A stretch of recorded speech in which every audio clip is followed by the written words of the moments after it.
I've always prided myself on being the reliable one, the dependable teacher, the friend who remembered birthdays, the kind of person people didn't worry about. My life had a rhythm: wake up at 6:30, teach 5th grade math, stay late to help students who struggled, go home, eat dinner, grade papers, sleep. Simple, uneventful. But lately, that rhythm had been off. It started with small things. My phone charger would disappear from the nightstand, only to show up in the kitchen drawer. I'd find a coffee mug in the bathroom, though I never drank coffee in there. Once, I woke up to my laptop in the living room, even though I distinctly remembered leaving it in my bedroom. Stress. That's what I told myself. The beginning of the school year was always hectic, and this one was no different. A few sleepless nights could explain a wandering mind, couldn't they? I ignored the unease bubbling under the surface. Everyone forgets things sometimes. Until the morning, I found the first note. It was a Tuesday. I had been rushing to get ready, pulling papers into my bag, when I noticed a small square of paper folded neatly under my laptop. Curious, I unfolded it. Watch the mirror. The words, written in my own handwriting, sent a chill up my spine. For a moment, I just stared at it. It wasn't like me to leave cryptic messages to myself. I flipped it over, hoping for some context, but the back was blank. I turned to the mirror, hanging on the closet door. It reflected the room behind me, the neatly made bed, the soft light filtering through the blinds. Nothing seemed out of place. Shrugging, I shoved the note into my bag and headed out. By the time I got to school, I'd forgotten about it. My students' chatter filled the classroom, and my mind was busy juggling lesson plans and field trip forms. But during lunch, I emptied my bag to find a stack of graded quizzes and the note. It hadn't looked so ominous at home, but under the harsh fluorescent lights of the teacher's lounge, the shaky, scrawled letters felt different. Had I written this half asleep? Or was this some kind of prank? I shoved the paper back into my bag and resolved to get more sleep. A few days later, I found another note. This time, it was taped to the bathroom mirror. Don't trust your thoughts. My stomach dropped. This wasn't funny anymore. I didn't remember writing it or taping it there.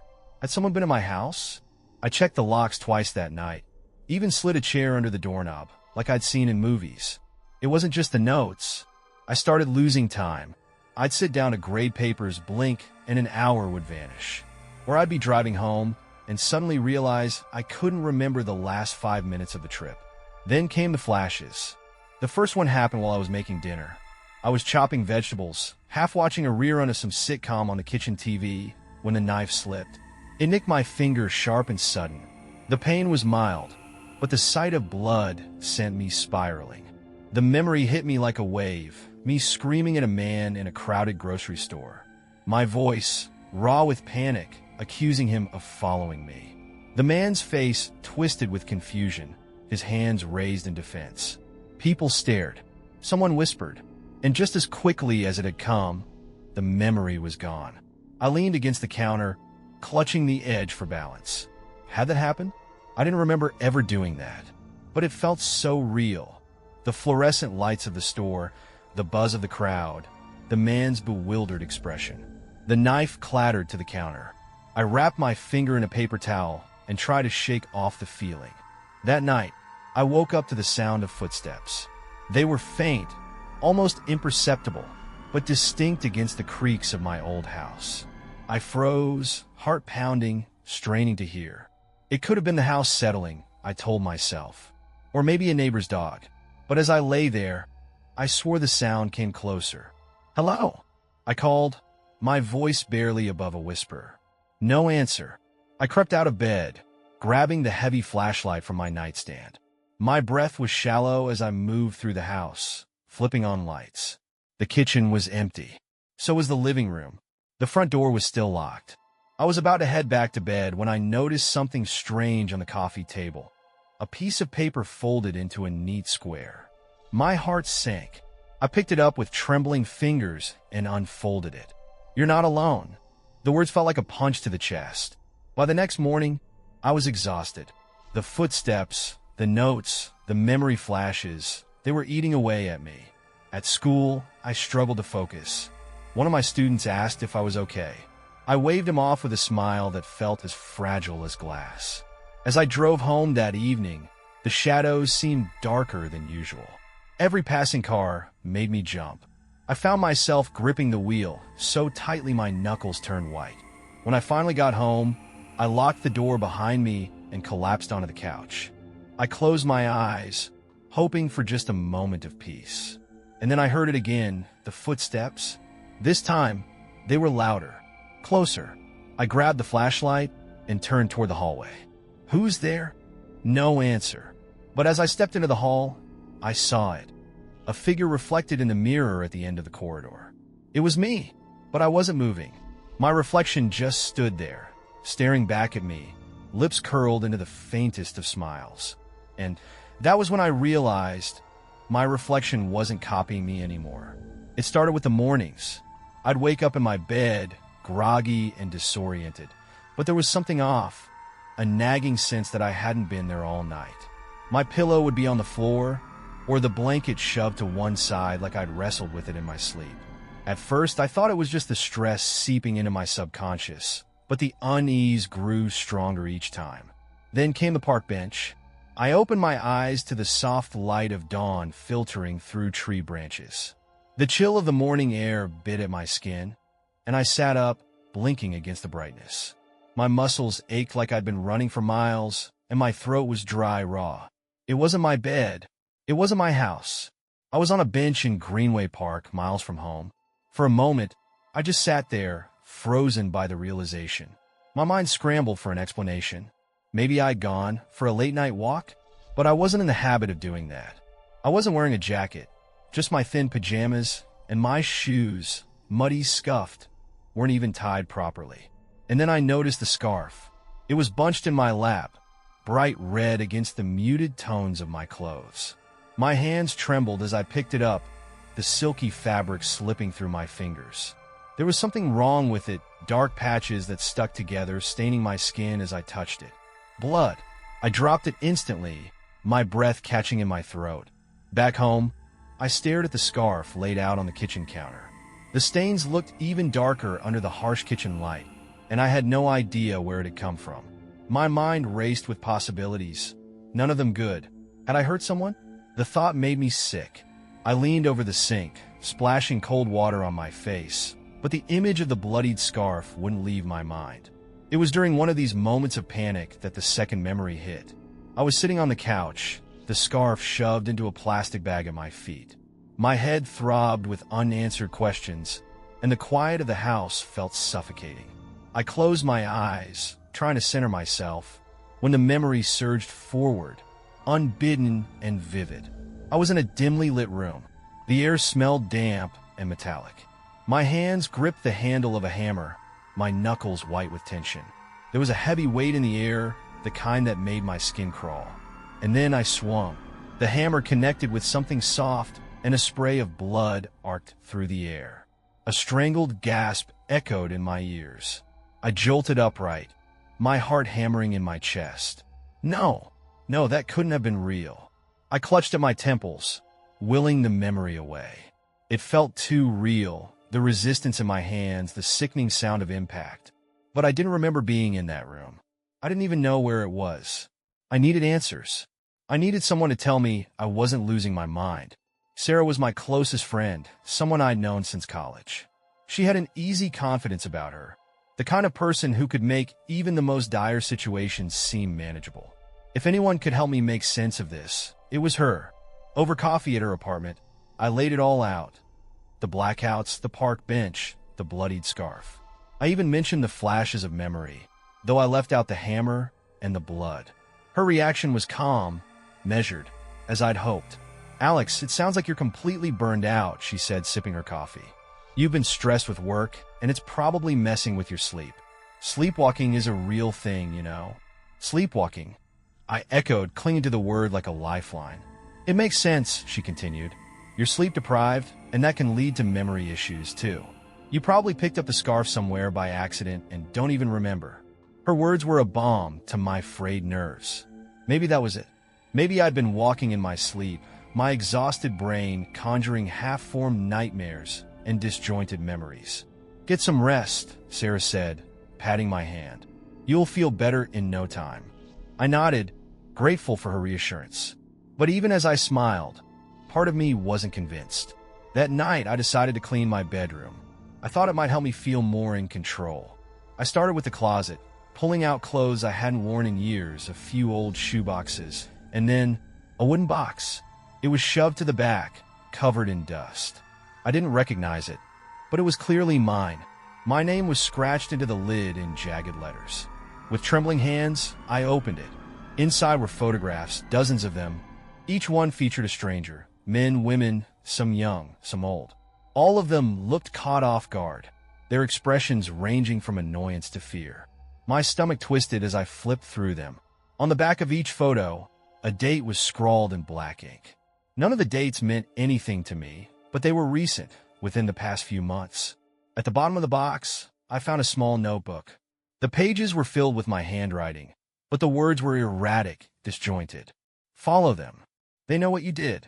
Don't forget the scarf. My hands shook as I slammed the lid shut. This wasn't possible. I didn't take those pictures. I didn't write those words. Did I? That night, I barely slept. Every creak of the house sounded like footsteps. Every shadow on the wall seemed to move. I lay in bed, staring at the ceiling, waiting for the next blackout, the next flash of memory.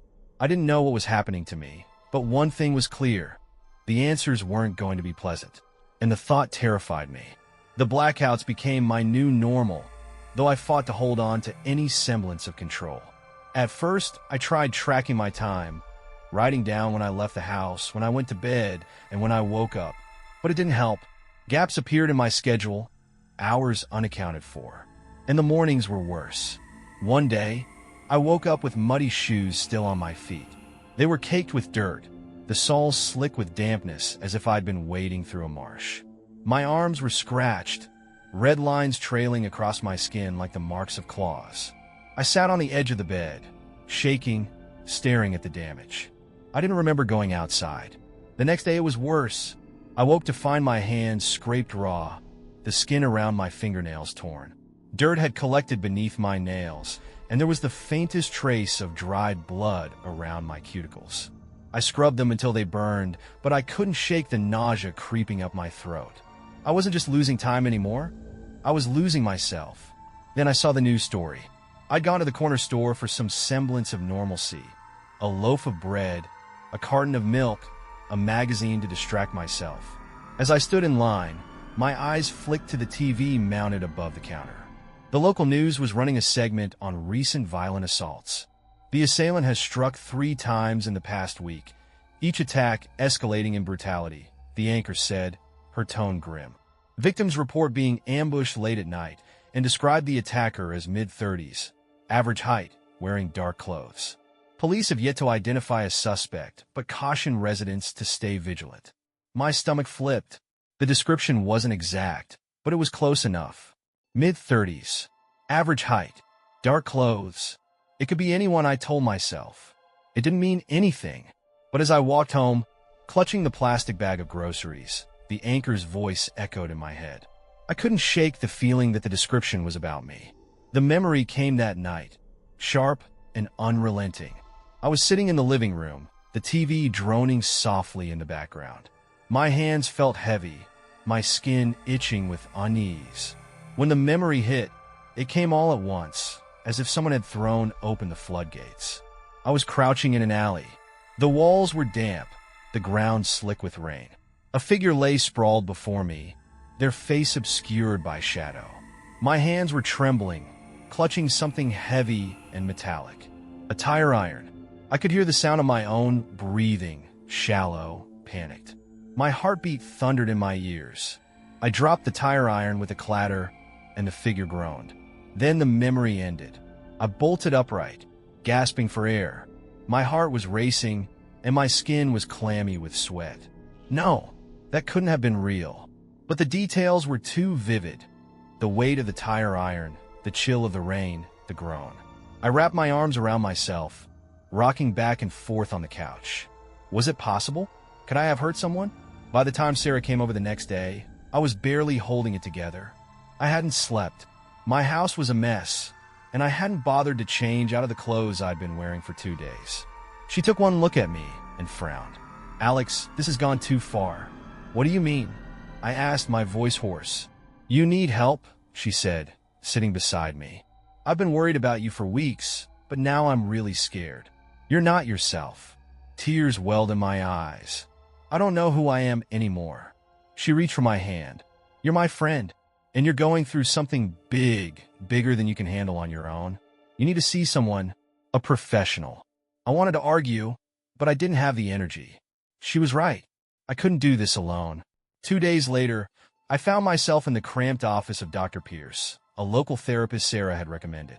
The walls were lined with bookshelves, and a soft leather couch faced the doctor's desk.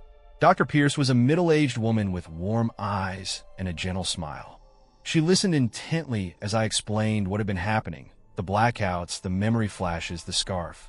It sounds like you might be experiencing dissociative symptoms, she said thoughtfully. When someone is under extreme stress, their mind can sometimes compartmentalize in ways that lead to memory gaps or a sense of disconnection from reality. Stress, I repeated. I don't think stress is enough to explain this. She nodded. It might not be just stress. There could be underlying factors we need to explore. Trauma, perhaps. Her words made sense, but something about her demeanor set me on edge. Was it her too calm voice? The way she avoided my eyes when she mentioned trauma? I couldn't put my finger on it, but I felt a pang of mistrust. Still, I nodded along, agreeing to try the strategy she suggested. Deep breathing, grounding exercises, journaling. None of it felt like it would help, but I didn't have the strength to argue. As I left her office, clutching a stack of pamphlets, I couldn't shake the feeling that Dr. Pierce knew more than she was letting on. That night, the blackouts returned with a vengeance. I woke up on the floor of my kitchen, my hands covered in dirt again. There was blood under my fingernails, and in the corner of the room, propped against the wall, was a tire iron. I stared at it for what felt like an eternity, my mind spinning. The memory had been real. I had been in that alley, and I was terrified of what I might have done. I'd always trusted Sarah. She was my lifeline, the one person I believed would never lie to me, never let me drown in my own spiraling chaos. But that trust crumbled in an instant when I opened her bag. It started innocently enough. She had left her tote on my couch when she went to grab us coffee.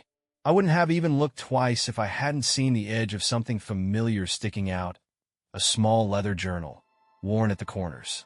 Something about it felt wrong. Without thinking, I pulled it out, flipping through the pages. What I found turned my stomach. The journal was filled with detailed notes about me, times and dates meticulously recorded. Blackout suspected. One entry read, woke up disoriented, scratches on arms. Another, found bloodied scarf, no memory of its origin. Appears terrified, but also evasive. It went on like that, cataloging my every action, my every breakdown. The most recent entry stopped me cold. Observed digging in backyard at 3 a.m. Couldn't get close without being noticed. Must intervene soon.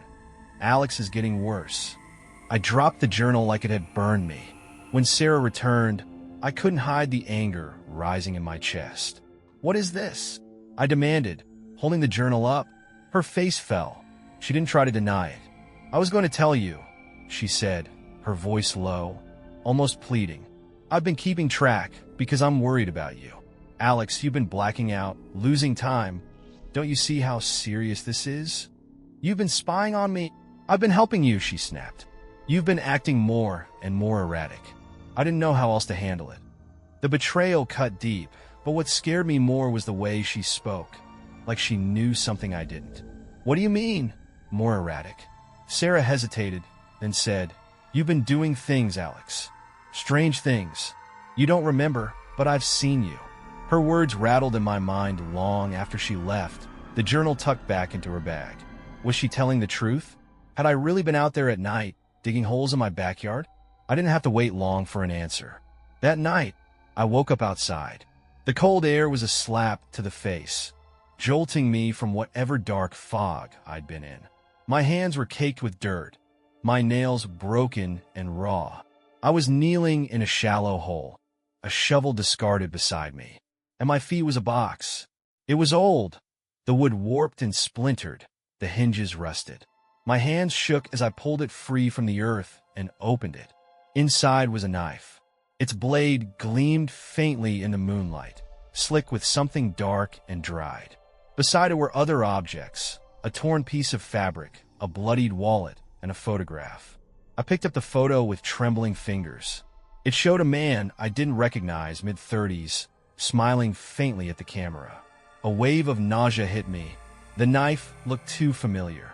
The news story, the one about the assaults, had mentioned a weapon matching this exact description. Was it possible? Could I have been the one behind the attacks? I stumbled back, dropping the photo and box into the dirt. My breaths came in shallow gasps as panic clawed at my chest. The next day, Sarah came over unannounced. She must have seen the state I was in, because she didn't even wait for me to speak. "What happened?" she asked, stepping inside. I wanted to lie, to brush it off as nothing, but the words spilled out in a rush. I told her everything, the hole, the box, the knife. Her face turned pale as I spoke. "You need help," she said firmly. "This is getting worse, Alex. You're not safe like this. No one is." Her words felt like an accusation. My hands clenched at my sides. "What are you saying?" I asked, my voice rising. "That I'm dangerous? That I'm some kind of monster?" "No," she said quickly, but I saw the doubt flicker in her eyes. "You've been watching me, writing about me," I said, taking a step closer. "What else do you know, Sarah? What aren't you telling me?"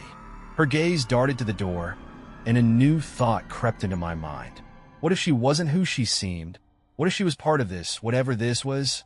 "Alex, you're scaring me," she said, backing away. "Maybe you should be scared." I shot back. She left shortly after, promising to call for help. I didn't stop her. That night, the final memory came. I was sitting in my room, staring at the knife I'd retrieved from the box. My mind was a storm of questions with no answers. I was slipping, falling into a void I couldn't escape. And then it hit me. The memory was sharp, visceral. I was standing over someone, a man, the one from the photograph. He was on the ground, unconscious or dead. My hands were trembling, sticky with blood.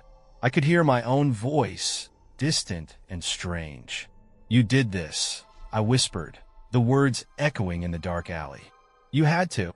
I dropped to my knees beside him, tears streaming down my face. "I didn't want to," I sobbed. "I didn't."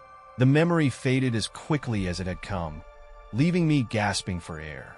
I screamed, clutching my head, the weight of it all crashing down on me. Had I done it? Had I hurt him? Or was it all in my head? I couldn't tell anymore. Reality was slipping through my fingers like sand, and I was powerless to stop it. The grocery store was crowded, buzzing with the mundane chaos of mid-afternoon shoppers.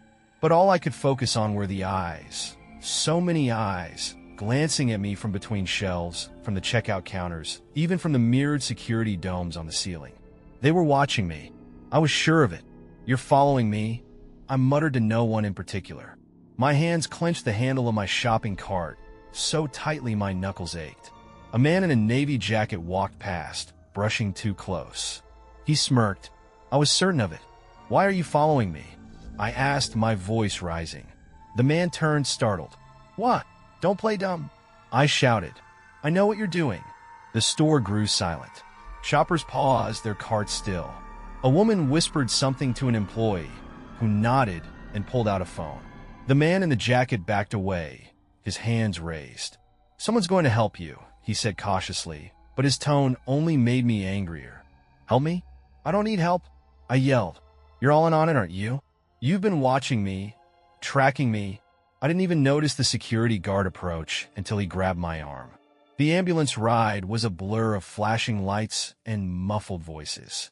I fought against the restraints, screaming, but the paramedics remained calm, speaking to me in soothing tones that only heightened my panic. By the time we arrived at the facility, I was exhausted, my throat raw from yelling. The intake process was cold and mechanical. They took my clothes, my belongings, even my shoelaces. The stark white walls and harsh fluorescent lights made my skin crawl. "This is for your safety," one of the staff said, but their words felt rehearsed, devoid of real compassion. I was left in a small room with a narrow bed bolted to the floor. The window had bars, and the air was thick with the sterile scent of disinfectant. It was a cage, and I was the animal. At first, I tried to play along. I answered their questions, took their pills, and nodded during the group sessions. But the more time I spent in the facility, the more certain I became that it wasn't what it seemed. The staff whispered to each other when they thought I wasn't listening. I saw shadows moving in the corners of my room, too quick to catch but unmistakably there. At night, I heard my name whispered through the vents, soft and sinister. Alex, Alex, we know what you did. They were testing me, I realized, pushing me to see how far they could break me. It was during one of these nights that I met Sam. Sam was a patient in the room across from mine, a wiry man with restless energy and eyes that darted like a bird's. He caught me staring at the shadows in the hallway one night and smiled. "They move when you're not looking," he said. I didn't respond, but he took my silence as an invitation to sit beside me. "I know what you're going through," he continued. "They say it's all in your head, but it's not. They're hiding things, keeping secrets. You've seen it, haven't you?" I nodded slowly. Sam grinned. "You're not crazy. They just want you to think you are so you won't fight back."